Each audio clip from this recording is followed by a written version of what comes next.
Bienvenue à tous et merci beaucoup de me rejoindre pour cette vidéo. Le Japon est-il sur le point de faire chuter les marchés mondiaux? Un débouclage du carry trade sur le yen japonais est-il imminent? Concentrons-nous sur ces questions très importantes dans la vidéo d'aujourd'hui. Des experts évoquent actuellement de possibles interventions sur les devises de la part des gouvernements américains et japonais. Les spéculations vont bon train. Alors que le yen s'est envolé de 1,2% face au dollar américain dans la nuit de lundi. Cela fait suite à une vente massive la semaine dernière, vous vous en souvenez peut-être, largement motivée par les craintes des investisseurs que la Banque du Japon n'intervienne pour soutenir la monnaie. Voici la déclaration choc faite par le PDG du groupe de verre, Nigel Green.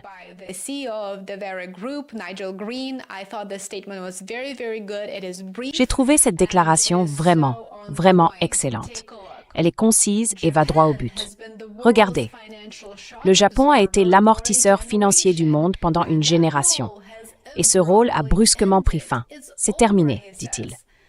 Le réajustement du prix de la dette japonaise est un événement systémique. Ce n'est pas une histoire locale, et les investisseurs doivent la traiter comme telle. La semaine dernière, j'ai parlé de la plus récente vente massive d'obligations d'État japonaises.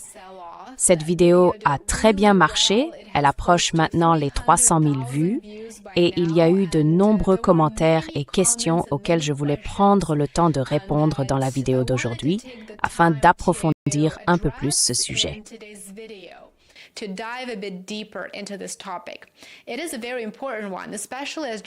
C'est un sujet très important, surtout avec les élections japonaises qui approchent à grands pas le 8 février. La Banque du Japon va certainement aller de l'avant pour s'attaquer à une série de problèmes auxquels le pays est actuellement confronté.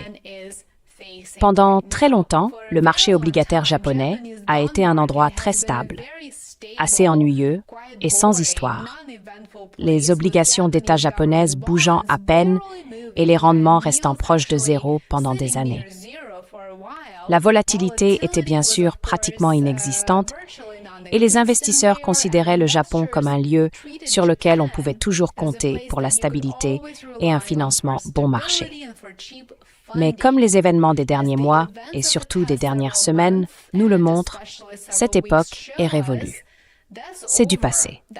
Et ce qui la remplace est bien plus dangereux que la plupart des gens ne le réalisent.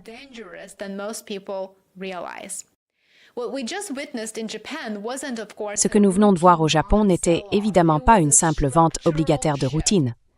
C'était un changement structurel. En une seule séance, les rendements des obligations japonaises ont bondi d'un quart de point de pourcentage. Un quart. En général, si vous regardez les graphiques, vous verrez qu'une hausse de cette ampleur prend des semaines, voire des mois. Le marché des obligations d'État japonaises pèse plus de 7 000 milliards de dollars et se trouve au cœur même du système financier mondial. Alors, très rapidement, qu'est-ce que je veux dire par là? Le Japon exporte du capital vers le reste du monde depuis des décennies, littéralement des décennies, à travers les investisseurs japonais qui achètent des bons du Trésor américain, des obligations européennes, de la dette des marchés émergents, des actions et tout ce qui se trouve entre les deux.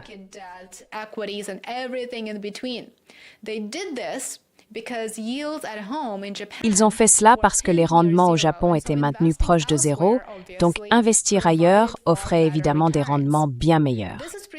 C'est précisément ainsi que le Japon est devenu la base du carry trade mondial. Emprunter à faible coût en yens, investir à l'étranger et empocher la différence. Tant que les taux japonais restent bas, il n'y a pas de problème. Emprunter en yens pour acheter des actifs plus risqués fonctionne. Mais si les taux continuent de monter, cette stratégie devient instable et extrêmement dangereuse. Selon les estimations, jusqu'à 450 milliards de dollars sont engagés dans des stratégies de carry trade qui influencent simultanément les actions, les obligations et les devises. Mais si vous regardez mes vidéos, vous savez déjà que l'époque où tout cela fonctionnait sans accroc est révolue. Pourquoi?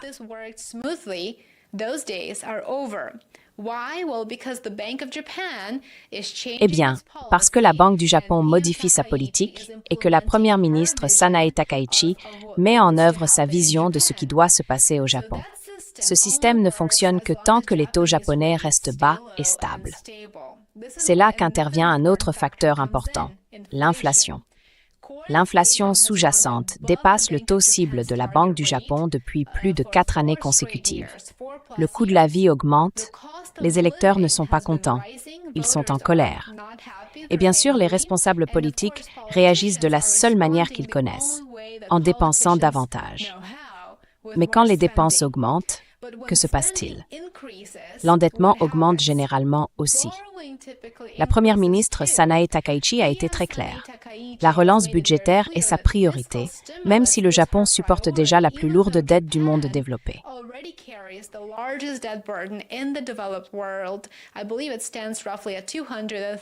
Je pense que cela représente environ 230% du PIB du Japon.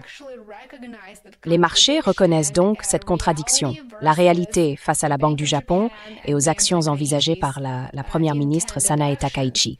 Et comme je l'ai dit, plus de dépenses signifie plus d'emprunts. Plus d'emprunts signifie plus d'obligations, n'est-ce pas? Et davantage d'obligations sans une banque centrale pour les soutenir entraînerait une hausse des rendements. Cela, à son tour, incitera les investisseurs à rapatrier leur argent et à investir au Japon, tout en vendant des bons du Trésor américain, des obligations européennes et d'autres actifs étrangers. Le Japon est le plus grand détenteur de bons du Trésor américain, donc la situation peut devenir très, très rapidement problématique. Mais en même temps, il faut aussi se rappeler que le Japon est en pratique un satellite des États-Unis.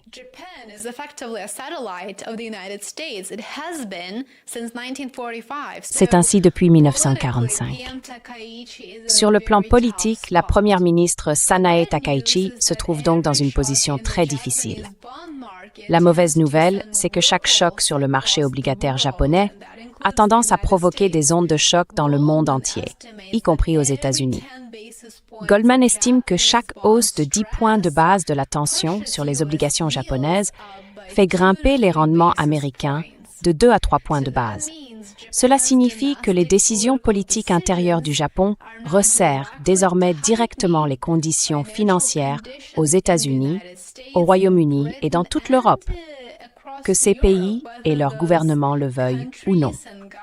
C'est pourquoi cet épisode est soudainement devenu un sujet majeur de discussion à Davos la semaine dernière. C'est aussi la raison pour laquelle les rendements du Trésor américain ont chuté lorsque les obligations japonaises se sont effondrées, car tout est interconnecté.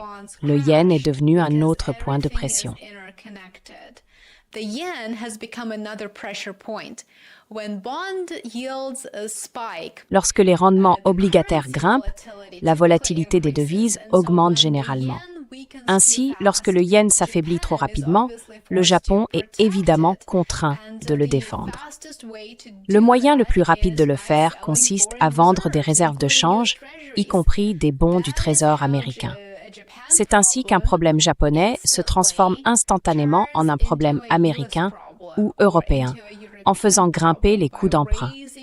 Les investisseurs japonais détiennent environ 5 000 milliards de dollars d'actifs étrangers et, en plus de cela, des centaines de milliards supplémentaires sont engagés dans des opérations de portage financées par des emprunts en yens.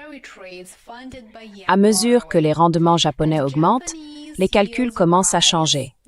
J'y ai brièvement fait allusion plus tôt dans la vidéo. À un certain moment, les obligations domestiques redeviennent attrayantes car elles sont perçues comme plus sûres et offrent un meilleur rendement.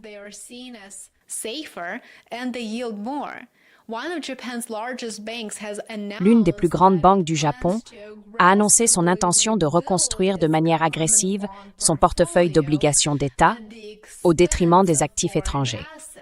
Les compagnies d'assurance vie, qui détiennent des milliers de milliards de dollars, reconsidèrent ouvertement des stratégies d'investissement vieilles de plusieurs décennies. Donc, cela se produit. Ce n'est qu'une question de temps avant que tout ne se défasse complètement. Pour diverses raisons, notamment purement politiques, il est peu probable que le gouvernement de la première ministre Sanae Takaichi reste les bras croisés pendant que les investisseurs japonais ébranlent les marchés mondiaux. Je ne pense pas que cela arrivera et je suis sceptique quant à la possibilité que nous assistions à un grand désengagement de toute façon. Vous pouvez ne pas être d'accord avec moi.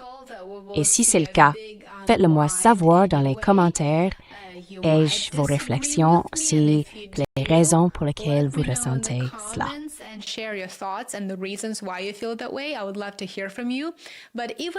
J'aimerais beaucoup avoir votre avis. Même s'ils prennent leur temps pour vendre leurs avoirs américains ou étrangers, cela aura tout de même un impact sur la liquidité mondiale et les rendements augmenteront. Tous les regards sont donc tournés vers le Japon et les élections anticipées annoncées par la première ministre Sanae Takaichi. Ce sera vraiment intéressant de voir ce qui va se passer ensuite et de savoir si le Japon parviendra à gérer cette situation de marché très délicate sans que celui-ci n'explose littéralement. Je vous tiendrai au courant. Restez à l'écoute. Merci infiniment de m'avoir rejoint pour cet épisode rapide. Soutenez mon travail si ce n'est pas déjà fait. J'apprécie profondément chacune et chacun d'entre vous qui êtes devenus abonnés payants sur YouTube, Substack et Patreon. Merci, vraiment, du fond du cœur. J'ai hâte de vous retrouver demain. Prenez soin de vous. I look forward to seeing you tomorrow. Take care.